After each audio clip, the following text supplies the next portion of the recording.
दोस्तों आदाब, मैं हूं दानिश नदीम। आप देख रहे हैं द डैशबोर्ड। आज द डैशबोर्ड की इस रिपोर्ट में हम आपको एक ऐसी दास्तां जिसने न सिर्फ पूरे मुल्क के सिस्टम को झकझोर दिया बल्कि वर्दी के पीछे छिपी बर्बरता को भी बेनकाब कर दिया है। तमिलनाडु के थूथुकुड़ी जिले से शुरू हुई ये कहानी अब अपने अंजाम तक पहुंच गई है, जहां 7 अप्रैल 2026 को अदालत ने एक ऐतिहासिक फैसला सुनाया। 9 पुलिस वालों को मौत की सजा सुनाई गई है। ये मुमकिन नहीं हो पाता है अगर उस सिस्टम के बीच खड़ी एक महिला कांस्टेबल ने अपनी जमीर की आवाज ना सुनी होती। जब पूरा महकमा खामोश था और खौफ का साया हर तरफ मंडरा रहा था, तब तत्कालीन हेड कांस्टेबल एस रेवती ने अदालत के सामने खड़े होकर बड़ी संजीदगी और हिम्मत के साथ कहा, सर मैं आपको सब कुछ बताऊंगी। ये महज एक गवाही नहीं थी बल्कि जुल्म के खिलाफ एक ऐसी जंग की शुरुआत थी जिसमें रेवती ने अपने करियर, अपने परिवार और अपनी जान तक की परवाह नहीं की। वाकया साल 2020 का है, जब पूरा मुल्क कोविड लॉकडाउन की पाबंदियों में जकड़ा हुआ था।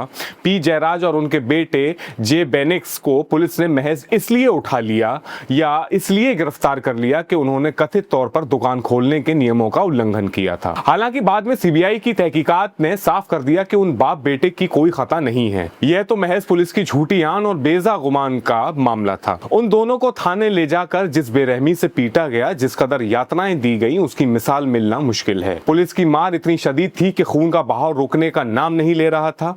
एस रेवती उसी पुलिस स्टेशन में तैनात थी। उन्होंने वो सब अपनी आंखों से देखा जिसे बयान करते हुए आज भी रूह कांप जाती है। अदालती कार्रवाई के दौरान जब जुडिशियल मजिस्ट्रेट भरती दासन मामले की तहकीकात के लिए थाने पहुंचे तो माहौल बेहद तनावपूर्ण था। रेवती जानती थी कि जिनके खिलाफ वो बोलने जा रही हैं वो उनके सीनियर अधिकारी हैं और रसूखदार भी हैं। उन्होंने मजिस्ट्रेट से बड़ी मासूमियत लेकिन मजबूती के साथ सवाल किया, सर मैं 2 छोटी बच्चियों की माँ हूँ, क्या आप मेरे बच्चों और मेरी नौकरी की सलामती की गारंटी दे सकते हैं? ये सवाल उस दौर की कड़वी सच्चाई बयां करता है जब एक इंसाफ पसंद इंसान को सच बोलने के लिए अपनी औलाद की सुरक्षा की भीख मांगनी पड़ती है। मजिस्ट्रेट के यकीन दिलाने के बाद रेवती ने जो मंजर पेश किया उसने अदालत की आंखों में भी नमी ला दी। रेवती ने बताया कि उस काली रात को पुलिस के हाथ जो कुछ लगा, चाहे वो डंडे हो या बूट, उसी से जयराज और बेनिक्स को लहूलुहान किया गया। बर्बरता इस हद तक थी कि उनके प्राइवेट पार्ट्स तक को निशाना बनाया गया। पुलिस वाले बीच बीच में रुकते तो सिर्फ शराब पीने के लिए। रेवती ने मजिस्ट्रेट को बताया कि जब वो रात के करीब 8:45 बजे थाने पहुंची तो अंदर से चीखें आ रही थीं। बेनिक्स चिल्ला रहा था, अम्मा दर्द हो रहा है, मुझे छोड़ दो, गलती हो गई। लेकिन सब इंस्पेक्टर बालकृष्णन की दहाड़ उन चीखों को दबा रही थी। रेवती ने जब देखा कि फर्श खून से लथपथ है तो उन गुनहगारों ने जयराज से ही अपना खून साफ करवाया।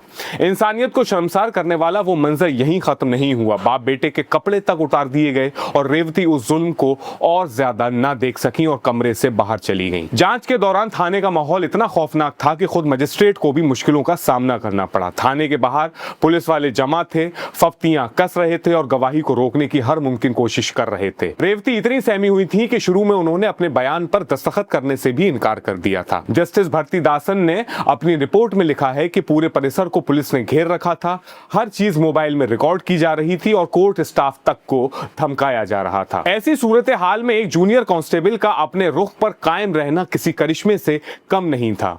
रेवती ने ना सिर्फ बयान दिया बल्कि सीसीटीवी फुटेज में उन दरिंदों की पहचान भी की। इस बहादुरी की कीमत रेवती ने मानसिक तनाव और डर के रूप में चुकाई। उन्होंने एक इंटरव्यू में कहा था कि वो बिल्कुल नहीं चाहती थी कि उनके सीनियर उन्हें परेशान करें, लेकिन सच को दबाना उनके बस में नहीं था।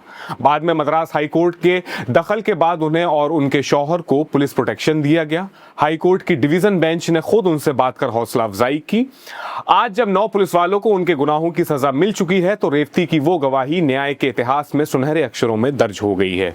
यह केस हमें याद दिलाता है कि जुल्म चाहे कितना ही ताकतवर क्यों ना हो, एक सच्ची आवाज उसे मटिया मेट करने के लिए काफी है। तत्कालीन हेड कांस्टेबल एस रेवती की ये शुजाअत आने वाली नस्लों के लिए एक मिसाल बनी रहेगी। इस पूरे मामले पर आपकी क्या राय है, हमें कमेंट सेक्शन में जरूर बताइएगा। मैं हूं दानिश नदीम, देखते रहिए द डैशबोर्ड। अगर आपको ये वीडियो पसंद आया हो तो इसको लाइक करें और अपने दोस्तों के साथ शेयर करें और हमारे चैनल को सब्सक्राइब करना ना भूलें। अपना बहुत ख्याल रखें। बहुत शुक्रिया। जय हिंद।